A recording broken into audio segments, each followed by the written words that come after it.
सुप्रभात। जयतु भारती में आप सबका स्वागत है। आज हम क्षितिज गद्य के पाठ कैदी और कोकिला का अध्ययन करेंगे। इसके कवि माखनलाल चतुर्वेदी जी हैं।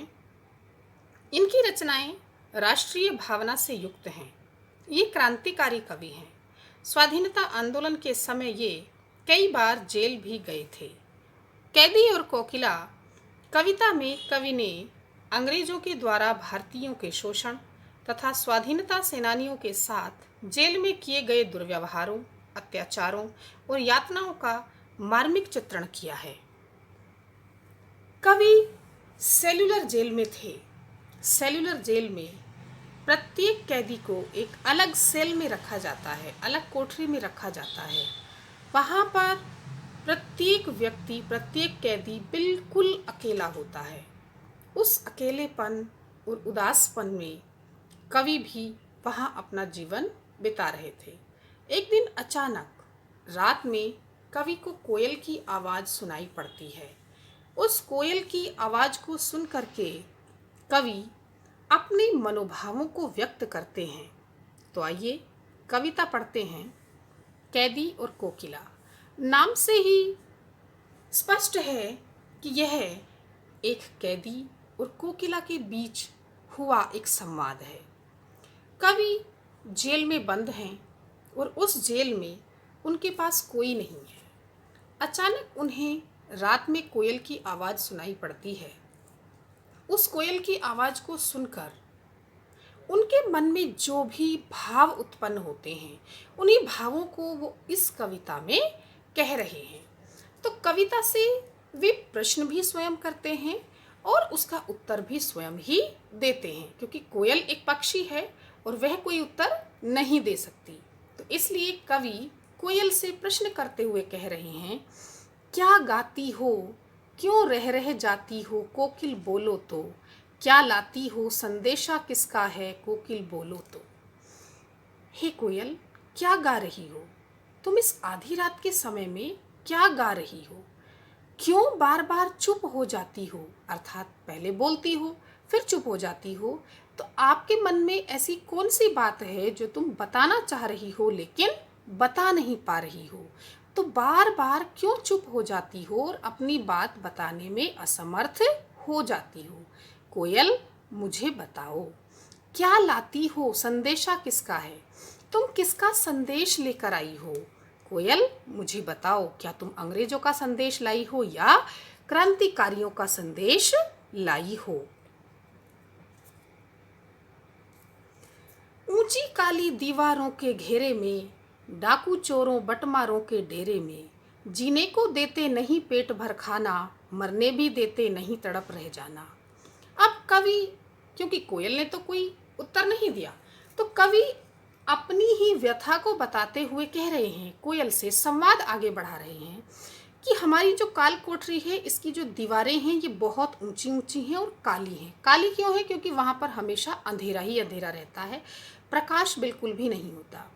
तो जो काली काली ऊंची ऊंची दीवारें हैं उसके घेरे में हमको रखा गया है। ऊंची ऊंची दीवारों के घेरे में हम रहते हैं और डाकू, चोर और बटमारों के साथ में रहते हैं। अर्थात अंग्रेजों ने हमें किसके साथ रखा हुआ है? डाकू, चोर और बटमारों के साथ में। बटमार कहते हैं जो राहगीरों को, यात्रियों को लूटते हैं, उसे कहते हैं बटमार। तो ये डाकू, चोर, बटमार तो अपराधी होते हैं, लेकिन हम अपराधी नहीं हैं, हम क्रांतिकारी हैं।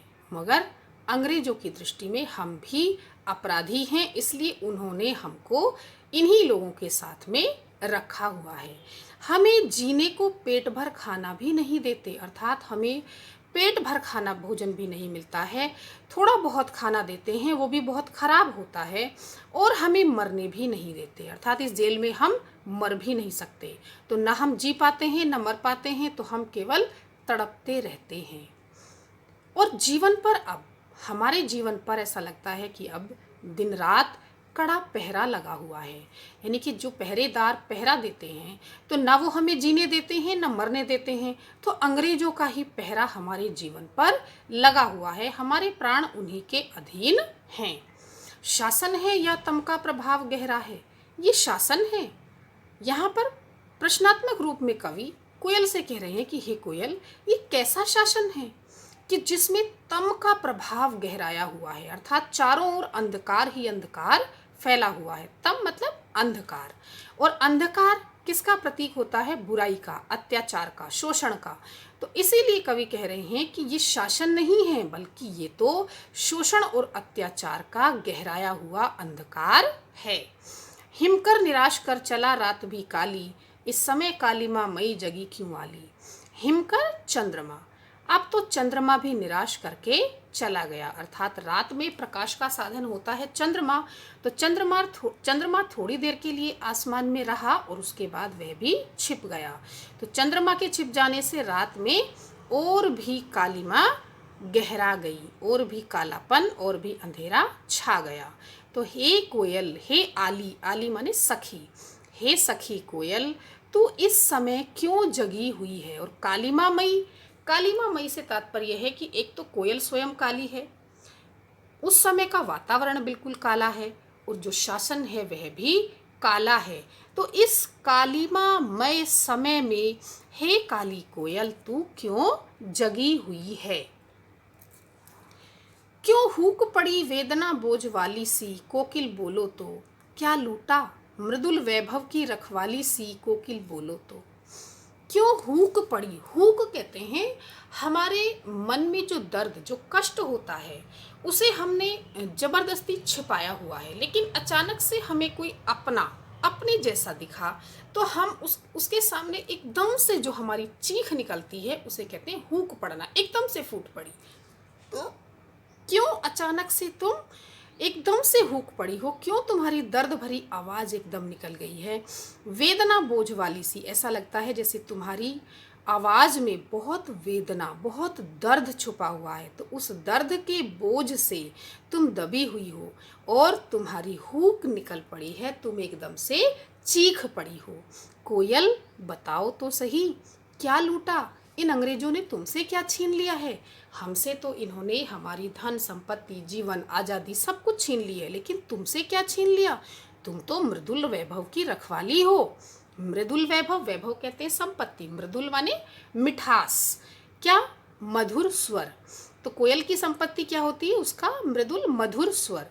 तो तुम तो मधुर स्वर रूपी संपत्ति की रक्षक हो, तो क्या इन अंग्रेजों ने तुमसे तुम्हारा मधुर स्वर भी छीन लिया है। हे कोयल बताओ तो सही कि तुमसे अंग्रेजों ने क्या छीन लिया है। इस वीडियो में हम इतना ही पढ़ेंगे, इससे आगे का इसके अगली वीडियो में पढ़ेंगे। इसमें कवि ने जो भाषा का प्रयोग किया है वह खड़ी बोली है, तत्सम तद्भव शब्दों का इसमें अच्छा प्रयोग किया गया है। तो आगे का हम पाठ अगली वीडियो में पढ़ेंगे।